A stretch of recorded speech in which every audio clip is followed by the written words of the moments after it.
हाणे असां छा कंदासीं, ही एक्स ऐं 10 खे पाण में मल्टीप्लाई कंदासीं त जवाबु ईंदो काटू जो 10x स्क्वायर। हाणे असां ॿ नंबर अहिड़ा खणूं जेके ज़रब करियूं त असांजो काटू जो 10x स्क्वायर अचे, जे जोड़ कट करियूं त काटू जो 3x अचे।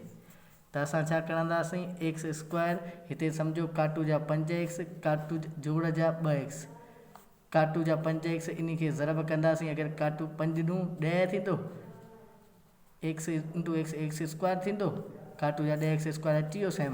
हाणे असां हिते लिखंदासीं काटू जा 5x जोड़ जा 2x काटू जा 10 इज़ इक्वल टू 0। हाणे असां छा कंदासीं, काटू जे 5 में अगरि जे 2 जोड़ जा वियाल त वरी बि असां इहो काटू जो 3x अची वेंदो। इन करे असांखे हिकिड़ो इहो फैक्टर फॉर्म कढण लाइ हीअ हिकिड़ी स्टेटमेंट ठाहिणी पवंदी। उन खां पोइ हिन मां x कामन कढियोसीं त हिते बचो x इंटू एक्स स्क्वायर थी वेंदो वरी बि, त हिते बाक़ी बचो ही x में ख़तमु थी वियो त हिते बचो वरी 5।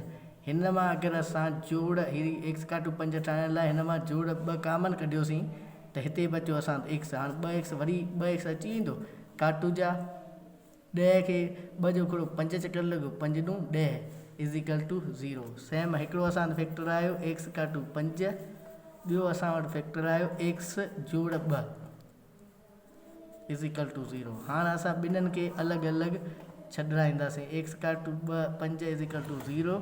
हाणे x काटू जो 5 होॾां वेंदो, छाजो थींदो वाधू जो 5, x इज़ इक्वल टू 5, ॿियो ईंदो x जोड़ 2 इज़ इक्वल टू 0। इन करे हाणे 0 ही जोड़ जो होॾां वेंदो, कट जो थींदो x काटू जा 2।